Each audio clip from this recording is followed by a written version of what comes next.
नमस्कार, ज्ञानगंगा भारत या यूट्यूब चॅनलवर आपल्या सगळ्यांचे हार्दिक स्वागत आहे.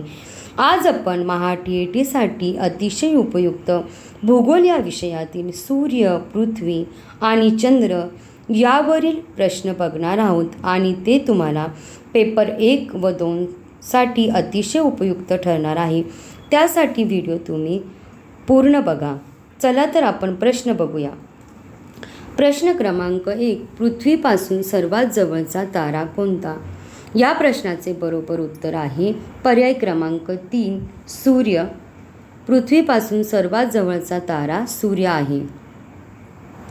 पुढील प्रश्न, सूर्याच्या मदतीने करता येते असे कालगणनेचे एकक कोणते?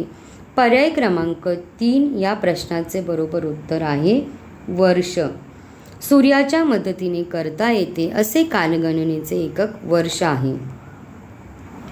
प्रश्न क्रमांक 3, पृथ्वीला सर्वात जवळचा खगोल कोणता? पृथ्वीला सर्वात जवळचा खगोल चंद्र आहे. पर्याय क्रमांक 2 या प्रश्नाचे बरोबर उत्तर आहे. प्रश्न क्रमांक 4, चंद्राला स्वतःभोवती फिरण्यास किती कालावधी लागतो? चंद्राला स्वतःभोवती फिरण्यास 27.5 दिवस लागतात. पर्याय क्रमांक 1 या प्रश्नाचे बरोबर उत्तर आहे. चंद्राच्या मदतीने करता येते असे कालगणनेचे एकक कोणते? या प्रश्नाचे बरोबर उत्तर आहे पर्याय क्रमांक 4, पंधरवडा. प्रश्न क्रमांक 6, महिना हे गणनेचे एकक कोणत्या गतीमुळे मिळते? या प्रश्नाचे बरोबर उत्तर आहे पर्याय क्रमांक 1, चंद्राच्या कक्षीय गतीमुळे. प्रश्न क्रमांक 7, चंद्राला पृथ्वीभोवती फिरण्यास किती कालावधी लागतो? चंद्राला स्वतःभोवती फिरण्यास 29.5 दिवस लागतात. पर्याय क्रमांक 2 या प्रश्नाचे बरोबर उत्तर आहे. पर्याय क्रमांक 2 या प्रश्नाचे बरोबर उत्तर आहे 29.5 दिवस. प्रश्न क्रमांक 8, पृथ्वीभोवती प्रदक्षिणा घालताना जेव्हा चंद्र पृथ्वीपासून जास्तीत जास्त दूर असतो त्या स्थितीस काय म्हणतात? तर या प्रश्नाचे बरोबर उत्तर आहे पर्याय क्रमांक 4, अपभ्रंश.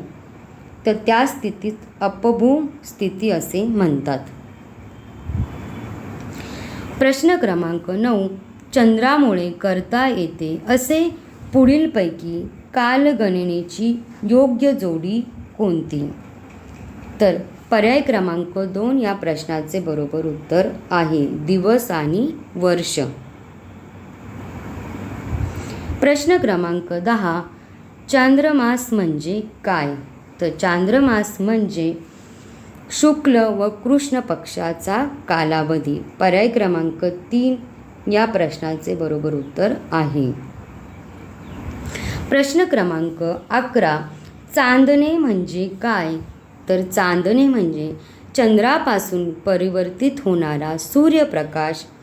या प्रश्नाचे बरोबर उत्तर आहे पर्याय क्रमांक 3. प्रश्न क्रमांक 12, पौर्णिमेला पुढीलपैकी कोणता क्रम असतो? तर पौर्णिमेला पुढीलपैकी सूर्य, पृथ्वी आणि चंद्र असा क्रम असतो. त्यामुळे या प्रश्नाचे बरोबर उत्तर आहे पर्याय क्रमांक 4. प्रश्न क्रमांक 13, अमावास्येला पुढीलपैकी कोणता क्रम असतो? तर अमावास्येला पुढीलपैकी सूर्य, चंद्र आणि पृथ्वी असा क्रम असतो. पर्याय क्रमांक 1 या प्रश्नाचे बरोबर उत्तर आहे. प्रश्न क्रमांक 14, पौर्णिमेबद्दल पुढीलपैकी चुकीचे वाक्य कोणते? तर यामध्ये पौर्णिमेबद्दल चुकीचे वाक्य हे पर्याय क्रमांक 4 या प्रश्नाचे बरोबर आहे की पौर्णिमेला चंद्राची दुसरी म्हणजेच मागची बाजू दिसते. तर हे चुकीचे विधान आहे. प्रश्न क्रमांक 15, पौर्णिमेपासून अमावस्येपर्यंतच्या कालावधीस काय म्हणतात? तर पौर्णिमेपासून अमावस्येपर्यंतच्या कालावधीस हे कृष्ण पक्ष म्हणतात. पर्याय क्रमांक 2 या प्रश्नाचे बरोबर उत्तर आहे. प्रश्न क्रमांक 16. पृथ्वीचा सूर्याभोवतीचा प्रदक्षिणा मार्ग व चंद्राचा पृथ्वीभोवतीचा प्रदक्षिणा मार्ग यांच्यात सुमारे किती अंशाचा कोन असतो? तर यांच्यात सुमारे 5 अंशाचा कोन असतो. पर्याय क्रमांक 4 या प्रश्नाचे बरोबर उत्तर आहे. प्रश्न क्रमांक 17. सूर्यग्रहण कोणत्या तिथीला होऊ शकते? तर सूर्यग्रहण हे अमावस्या या तिथीला होऊ शकते. पर्याय क्रमांक 4 या प्रश्नाचे बरोबर उत्तर आहे. प्रश्न क्रमांक 18.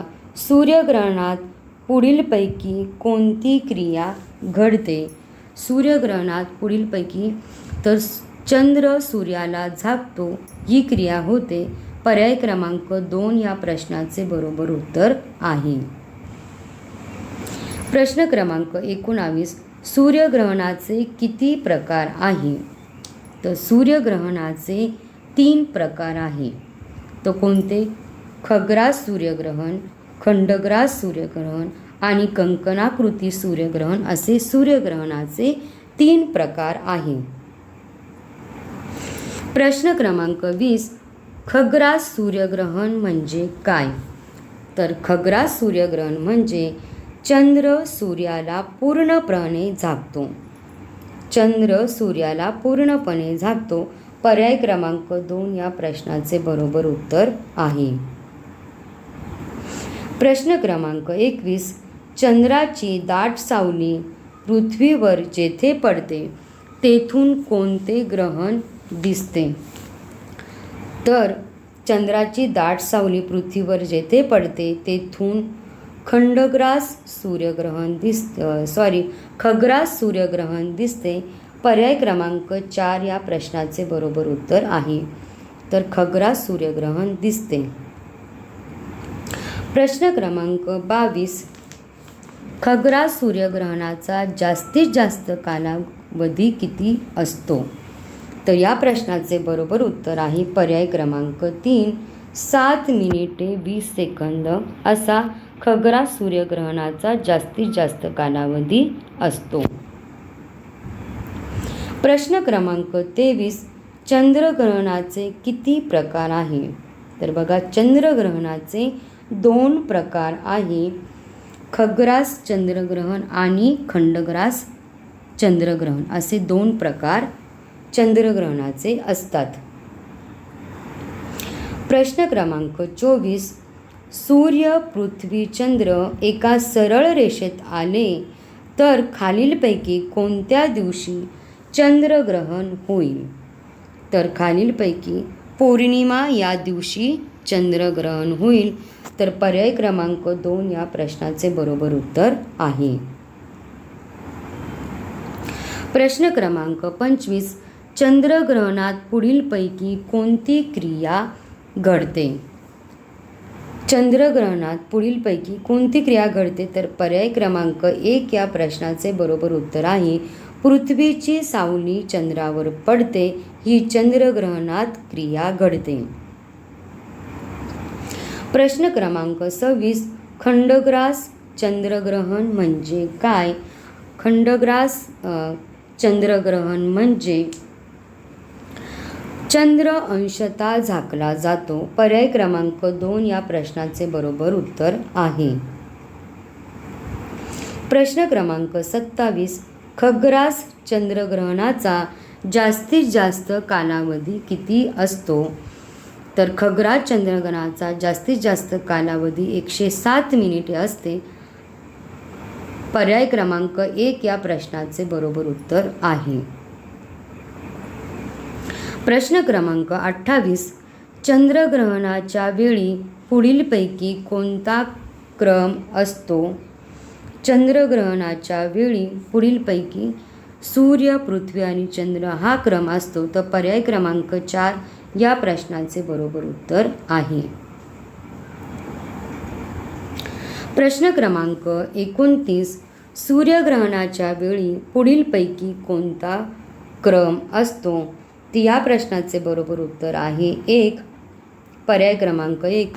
सूर्य, चंद्र आणि पृथ्वी असा सूर्यग्रहणाच्या वेळी क्रम असतो. प्रश्न क्रमांक 30. पुढीलपैकी चुकीचे विधान कोणते? तर पुढीलपैकी चुकीचे विधान पर्याय क्रमांक 3 आहे. कंकणाकृती चंद्रग्रहण दिसू शकते. तर कंकणाकृती चंद्रग्रहण दिसू शकत नाही. चंद्रग्रहणाचे आपण 2 प्रकार बघितले, एक खग्रास चंद्रग्रहण आणि खंडग्रास चंद्रग्रहण. त्याच्यामुळे पर्याय क्रमांक 3 हे चुकीचे विधान आहे. प्रश्न क्रमांक 31. पृथ्वी, चंद्र व पृथ्वी, सूर्य यांना साधणाऱ्या रेषा पृथ्वीपाशी पौर्णिमेला किती अंशाचा कोन करतात? तर या प्रश्नाचे बरोबर उत्तर आहे पर्याय क्रमांक 3. 180 अंशाचा कोन करतात. बघा, महत्त्वाचा प्रश्न आहे.